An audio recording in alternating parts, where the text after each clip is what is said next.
Students, this is Shashi, working as PGT Physics in KV2 Itanagar. हम बात कर रहे हैं क्लास 12 फिजिक्स के chapter 11 dual nature of radiation and matter. It will be come in unit 7। इससे पहले हम यूनिट 6 कंप्लीट कर चुके हैं। अब हमारा न्यू यूनिट स्टार्ट होगा unit 7 dual nature of radiation and matter. जैसा कि इसके नाम से ही मतलब हमें क्लियर होना चाहिए कि जो रेडिएशन है या मैटर है पार्टिकल, वो ड्वेल नेचर शो करता है। हम बात करते हैं कि ये सारा जो कॉन्सेप्ट है ड्वेल नेचर का, ये क्लियर कैसे होगा हमारा, मतलब ये इफेक्ट में आया तो कैसे आया। तो for example the Compton effect, photoelectric effect and Raman effect were explain on the basis of quantum theory of light. ये जो सारे हमारे फैक्ट्स थे जो भी साइंटिफिकली प्रूवन है, ये किसके बेसिस पर प्रूव किए गए? Quantum theory of light. While other effect like reflection, refraction, interference, diffraction and polarisation were explained on the basis of wave theory of light. ठीक है, यहाँ पर जो वेव थ्योरी है वो हमारा शो करता है पार्टिकल के वेव नेचर को, while quantum theory shows particles nature. So the nature of the light is dual nature. On the basis of symmetry, de Broglie gave the matter wave theory according to which a wave can be associated with a moving particle. तो मतलब जो भी हमारा matter है, radiation है, वो dual nature show करता है एज अ वेव और as a particle. Davisson and Germer by their experiment justify the correctness of theory. Davisson और जर्मर ने जो मतलब एक एक्सपेरिमेंट किया इसे प्रूव करने के लिए, ड्वेल नेचर को प्रूव करने के लिए, जस्टिफाई करने के लिए। तो ये सारे जो फैक्ट्स हैं वो हमें बताते हैं कि जो भी हमारा रेडिएशन है, मैटर है, वो ड्वेल नेचर होल्ड करता है। ये तो बात थी इंट्रोडक्शन की, चैप्टर के इंट्रोडक्शन की। अब हम बात करते हैं चैप्टर का सिलेबस की कि हम इसमें क्या क्या कवर करेंगे। तो पहले हमारे सिलेबस में डेविसन जर्मर एक्सपेरिमेंट था, but due to the circumstances Davisson Germer experiment हमारे सिलेबस से रिड्यूस कर दिया गया है। अब हम सिर्फ पढ़ेंगे dual nature of radiation, photoelectric effect, Hertz and Lenard's observation, Einstein's photoelectric equation, experimental study of photoelectric effect और matter waves, wave nature of particles और de Broglie relation only. So let's start from photon.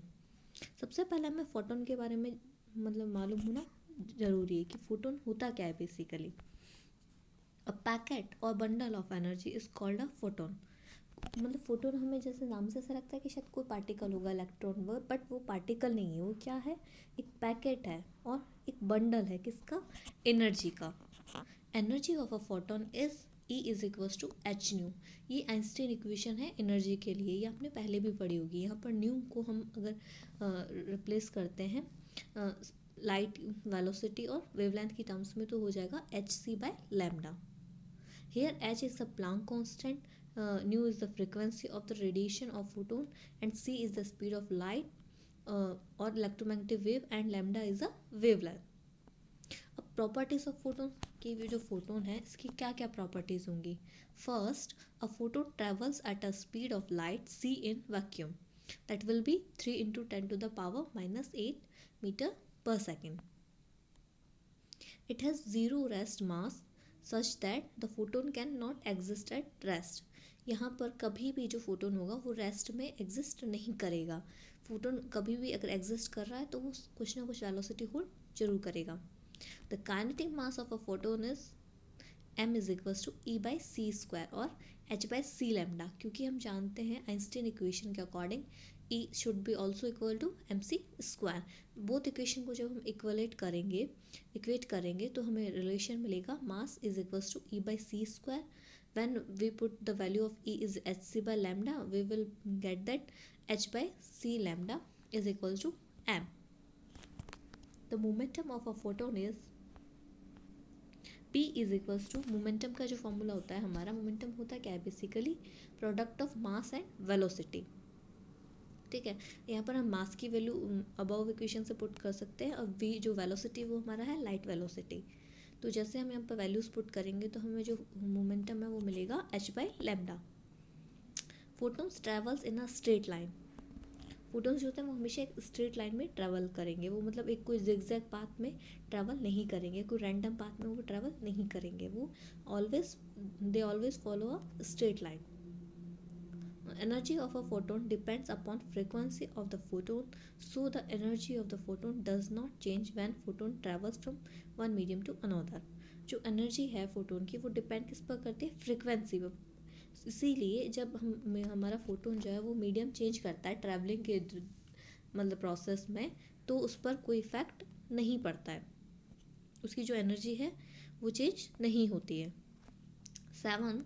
Wavelength of the photon change in different media. Wavelength जो है वो photon की change होती है different medias में, energy change नहीं होती है. So velocity of a photon is different in the different media. तो इससे क्या कंक्लूजन निकल रहा है कि जो वेलोसिटी है वो भी हमारा चेंज होगा. Photons are electrically neutral. Photon जो होता है वो इलेक्ट्रिकली क्या होता है, न्यूट्रल होता है. वो ना मतलब पॉजिटिव चार्ज होल्ड करते हैं, नेगेटिव होल्ड करते हैं. Photons may show diffraction under given condition. Photon जो है वो कुछ मतलब पर्टिकुलर कंडीशंस में डिफ्रैक्शन शो करते हैं. Photons are not deviated by magnetic and electric field. Photons जो है वो डिवेट नहीं होते हैं, मतलब वो जिस पाथ में जैसे स्ट्रेट लाइन पाथ को फॉलो कर रहे हैं तो हम मैग्नेटिक फील्ड या इलेक्ट्रिक फील्ड वहाँ पर अप्लाई कर रहे हैं तो वो पाथ से डिवेट नहीं होंगे. ये सब था हमारे फोटोन के बारे में. अब हमारा जो मेन टॉपिक है that will B photo electric effect. The phenomena of emission of electrons from mainly metal surface exposed to the light energy, X-rays, gamma rays, ultraviolet rays, visible light and even infrared rays of suitable frequency is known as photoelectric effect. Basically कोई एक metal surface है, ठीक है, उस पर हम जैसे ही light को वहाँ पर एक्सपोज कर रहे हैं तो वहाँ से मतलब जैसे ही हम वहाँ पर लाइट को मतलब वहाँ पर लाइट इंसिडेंट करवा रहे हैं तो वहाँ से जो इलेक्ट्रॉन्स का एमिशन होगा सूटेबल फ्रिक्वेंसी की, तो that process is known as a photo electric effect. The electron emitted by this effect are called photo electron. तो यहाँ से जो इलेक्ट्रॉन्स एमिट होंगे that will be known as a photo electrons. The current constituted by the photoelectrons is known as photoelectric current. अब जो electrons हमारे यहाँ से एमिट हो रहे हैं तो इलेक्ट्रॉन्स मूव भी करेंगे, तो उनकी वजह से जो मतलब इलेक्ट्रॉन की मूवमेंट की वजह से क्या होगा, करंट जनरेट होगी. The current generated by known as photoelectric current. Note मतलब इंपॉर्टेंट पॉइंट है यहाँ पर हमारा, non metal also shows photoelectric effect. ये जरूरी नहीं है कि सिर्फ मेटल से शो करेंगे फोटोइलेक्ट्रिक इफेक्ट, नॉन मेटल भी क्या कर सकते हैं, फोटोइलेक्ट्रिक इफेक्ट शो कर सकते हैं. Liquids and gases also show this effect but to limited extent. Liquid और गैस भी से शो करते हैं बट एक लिमिटेड एक्सटेंट तक, उनकी कुछ अलग प्रॉपर्टीज़ होती है. ये सब कुछ साइंटिफिकली प्रूवन है, ये मतलब फैक्ट्स नहीं है कि मतलब ऐसे ही बोल दिया, ये साइंटिफिकली प्रूवन है कि नॉन मेटल्स भी शो करते हैं और लिक्विड और गैस के लिए कुछ मतलब पर्टिकुलर कंडीशंस होती हैं जहाँ तक ये फोटोइलेक्ट्रिक इफेक्ट को शो कर पाते हैं. डायग्राम में देखिए मेटल्स है, ठीक है, यहाँ पर हमने क्या किया, अल्ट्रावायलेट लाइट को इंसिडेंट करवाया, ठीक है, मेटल की सरफेस पर. जैसे ही अल्ट्रावायलेट रेज यहाँ मेटल की सरफेस पर आएंगी तो क्या होगा, यहाँ से जो हमारे इलेक्ट्रॉन्स थे वो एमिट होना स्टार्ट कर रहे हैं. तो ये इलेक्ट्रॉन हमारे क्या कहला रहे हैं, photo electrons. Metals other than alkali metals. Alkali metals के अलावा अगर हम कोई दूसरे मेटल्स यूज़ करते हैं तो वहाँ पर हमने क्या किया, विजिबल लाइट यहाँ पर देखिए हमने इंसिडेंट करवाई है सरफेस के ऊपर. जैसे ही सरफेस के कांटेक्ट में विजिबल लाइट आएंगी तो नो फोटो इलेक्ट्रॉन्स, यहाँ पर कोई फोटो इलेक्ट्रॉन्स नहीं जाएगा, ठीक है. इसके बाद नेक्स्ट में हम देख रहे हैं एल्कली मेटल्स के लिए. एल्कली मेटल्स के लिए जैसे ही हमने विजिबल लाइट यहाँ पर इंसिडेंट करवाई है, हमारे फोटो इलेक्ट्रॉन्स मूव करना एमिट करना स्टार्ट कर देंगे सरफेस से, ठीक है. अब ये सब तो था कि फोटो इलेक्ट्रिक इफेक्ट का थ्योरेटिकल डाटा कि ऐसा होता है, बट एक्सपेरिमेंट कैसे हुआ इसका, तो एक ये क्यूरियोसिटी होगी हमारे माइंड में. तो एक्सपेरिमेंट भी हमारा हम देखते हैं कि एक्सपेरिमेंटल सेटअप क्या है फोटो इलेक्ट्रिक इफेक्ट के लिए. ये एक हमारा एक ट्यूब है, ठीक है.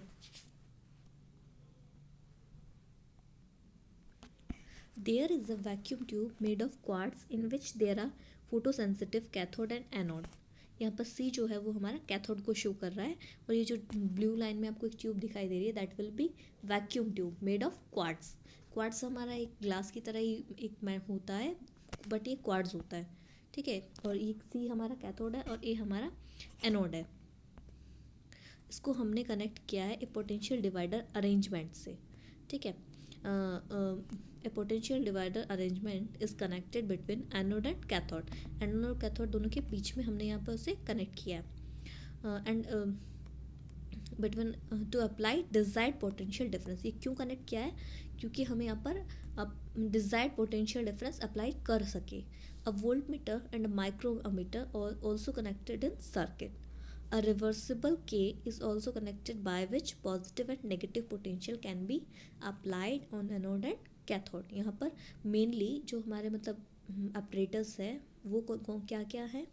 एक वैक्यूम ट्यूब है, एक हमारा यहाँ पर पोटेंशियल डिवाइडर है, एक हमारा यहाँ पर है बैटरी, और एक हमारा है की, ठीक है। और वोल्ट मीटर और माइक्रो अमीटर। जो म्यू ए है दैट शोज माइक्रो अमीटर। ये हमारा मेन जो उसके यूज्ड है वो है, ठीक है। अब उसके बाद हम देखते हैं मेथड की बात करते हैं कि हम इसको कैसे अप्लाइड करेंगे। तो when light of particular frequency is incident on cathode, जैसे यहाँ पर क्या करेंगे, हमने यहाँ पर दोनों वोल्टमीटर और ये अपना कनेक्ट किया हुआ है। सी जो है हमारा मेटेलिक कैथोड को रिप्रेजेंट कर रहा है, ए एनोड को, और डब्ल्यू जो क्वार्ट्ज विंडो को रिप्रेजेंट कर रहा है।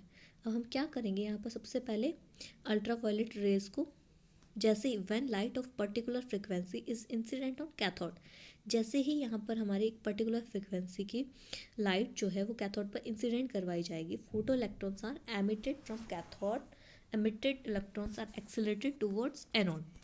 तो सबसे पहले क्या होगा, कैथोड से इलेक्ट्रॉन्स मूव करना स्टार्ट कर रहे हैं towards the anode and produces photo electric current. अब हमें पता है कि जैसे ही इलेक्ट्रॉन्स मूव करना स्टार्ट करते हैं, फ्लो करना स्टार्ट करता है, करंट प्रोड्यूस होगी। That current is known as photo electric current which is measured by micro ammeter. In this experiment following effects are observed. Mainly, first is effect of intensity of incident light. Okay, second will be effect of potential difference between anode and cathode. Third will be effect of frequency of incident light. Glass transmits only visible and infrared lights but not ultraviolet light. Quartz transmit ultraviolet light. When light of suitable frequency falls on the metallic cathode, photoelectrons are emitted.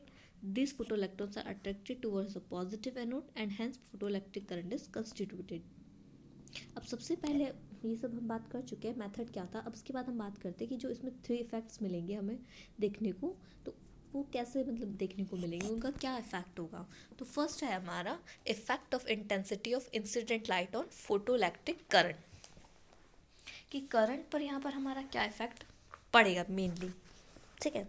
तो first है, देखिए यहाँ पर हमने जो Y axis है वहाँ पर लिया है हमने intensity of light L, and x axis पर हमने लिया था इंटेंसिटी ऑफ लाइट, और वाई एक्सिस पर हमने लिया है करंट, फोटोइलेक्ट्रिक करंट, माइक्रोमीटर के थ्रू जिसे हम मेज़र कर रहे हैं। तो हम देखते हैं दोनों के अंदर जो हमें रिलेशन मिलता है वो मिलता है प्रोपोर्शनलिटी का। For a fixed frequency the photoelectric current increase linearly with increase in intensity of incident light, ठीक है। तो ये था हमारा effect of intensity of incident light और फोटोइलेक्ट्रिक करंट। जैसे ही हम क्या करते हैं, ग्राफ हमें बताता है कि the number of electrons emitted पर सेकेंड, जितने भी नंबर ऑफ इलेक्ट्रॉन्स एमिट हो रहे हैं पर second is directly proportional to intensity of incident light. The photoelectric current increases in same ratio as intensity of incident light. The frequency of incident light is kept same and intensity of light is increased at fixed potential difference between cathode and anode. As the intensity of incident light increases, obtained photoelectric current also increases. The graph between photoelectric current and intensity of incident light is a straight line. Okay तो जैसे ही मतलब यहाँ पर क्या किया गया है, mainly जो फ्रीक्वेंसी है इंसिडेंट लाइट की उसको क्या किया गया, सेम रखा गया, ठीक है। और जो इंटेंसिटी है उसको, फ्रीक्वेंसी को हम सेम रख रहे हैं और इंटेंसिटी को हम क्या कर रहे हैं, इंक्रीज कर रहे हैं। तो इंटेंसिटी जितना इंक्रीज होगा सेम अमाउंट में हमारा फोटोइलेक्ट्रिक करंट भी इंक्रीज होगा। सेकेंड पॉइंट है हमारा effect of potential on photoelectric current, कि पोटेंशियल का क्या इफेक्ट पड़ता है फोटोइलेक्ट्रिक करंट पर। यहाँ पर हमने एक्स एक्सिस पर अपना लिया पोटेंशियल ऑफ ए, ठीक है।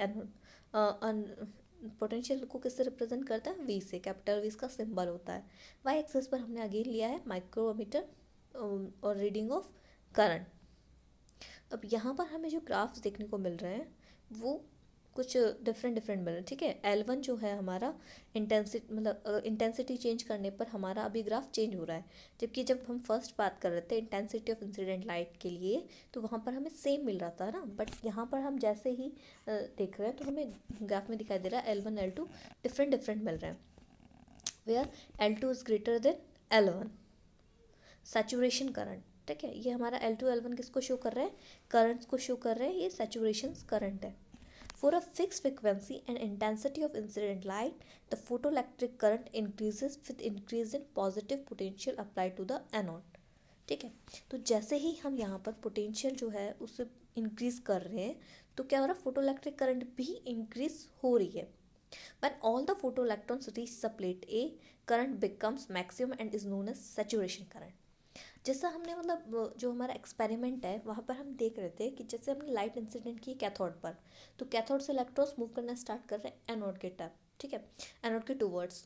अब जैसे ही सारे इलेक्ट्रॉन्स एक बार कैथोड से एनोड पर पहुँच जाएंगे तो एट दैट टाइम जो करंट होगी वो क्या होगी, मैक्सिमम, उसे क्या बोला जाएगा, सैचुरेशन करंट।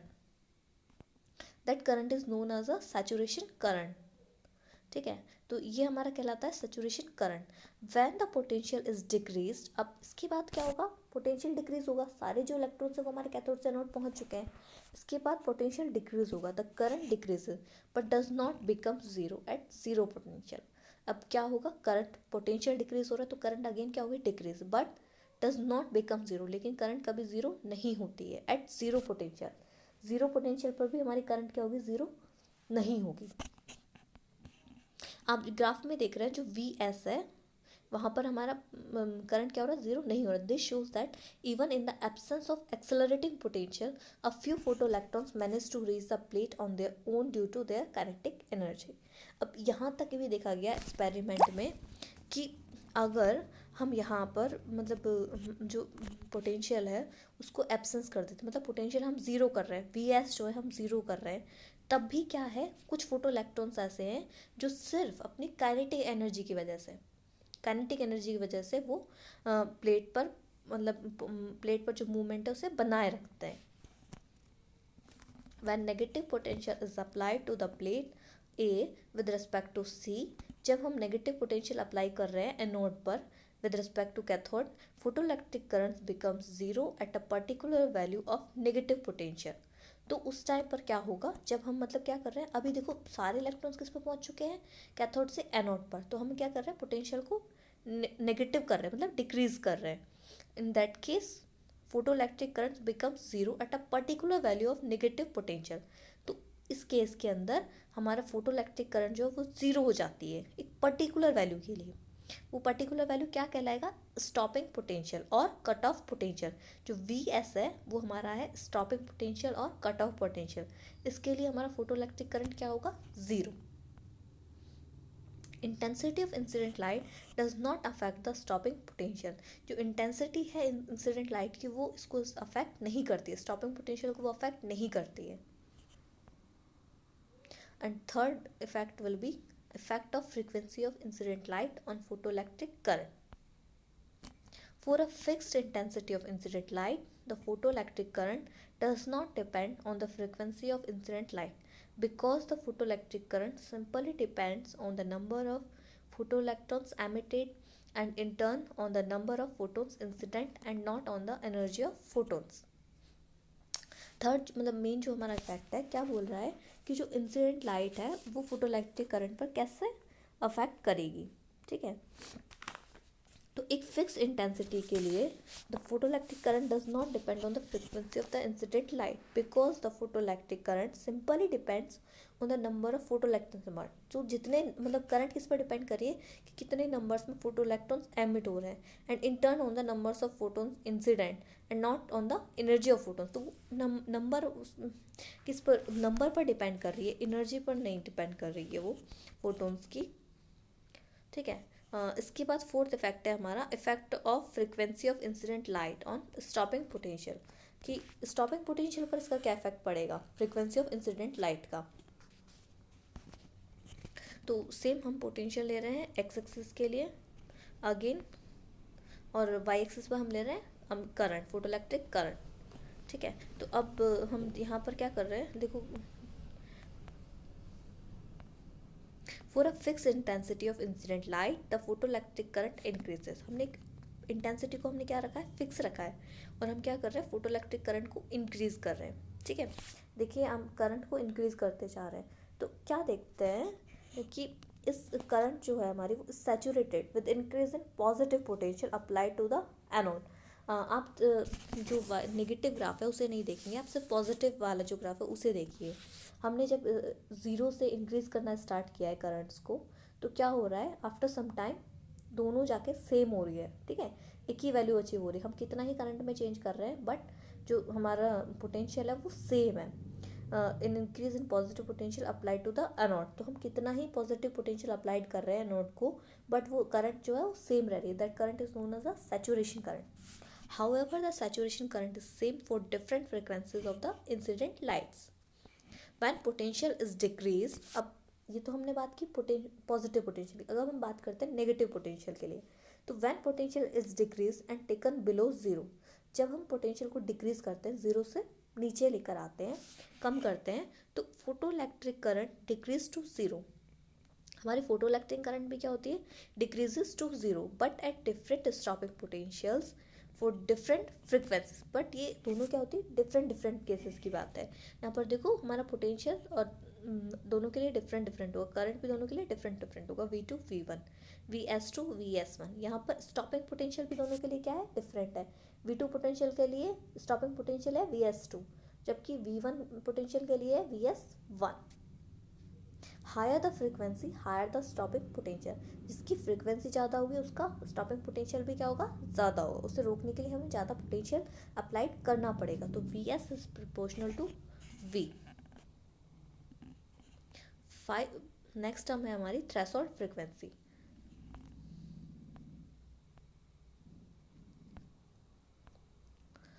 हम जब ग्राफ ड्रॉ करते हैं हमारा पोटेंशियल और स्टॉपिंग पोटेंशियल के बीच में, the graph between stopping potential and frequency does not pass through the origin.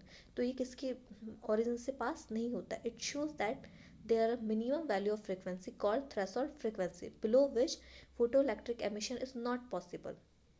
However high the intensity of incident light may be, it depends on the nature of the metal emitting photoelectrons. तो threshold frequency basically है क्या, threshold मतलब minimum required frequency. जैसे आपने chemistry में भी ये terms पढ़ी होगी, थ्रेशोल्ड एनर्जी वगैरह कुछ, हम थ्रेशोल्ड रिलेटेड टर्म्स आपने केमिस्ट्री में पढ़ रखा होगा। सेम यहाँ पर थ्रेशोल्ड फ्रिक्वेंसी है कि जैसे ही हम मेटल की सरफेस पर लाइट एमिट करवा रहे हैं, तो ऐसा नहीं है कि वो लाइट एमिट होते ही मतलब इंक्रीज फोटो इलेक्ट्रॉन्स हमेशा एमिट होते हैं, नहीं, वो एक रिक्वायर्ड फ्रिक्वेंसी है, मिनिमम रिक्वायर्ड फ्रिक्वेंसी, उसके बाद ही क्या होगा, इलेक्ट्रॉन्स का एमिशन स्टार्ट होता है। तो वो मिनिमम रिक्वायर्ड जो फ्रिक्वेंसी है वो क्या कहलाती है, थ्रेशोल्ड फ्रिक्वेंसी। यहाँ पर जो जीरो से और न्यू नॉट के बीच की वैल्यू है that will B threshold frequency. It depends on the nature of the metal emitting photo electrons. Thank you, hope you will understand. Next class में हम बात करेंगे लॉ ऑफ फोटोइलेक्ट्रिक एमिशन की।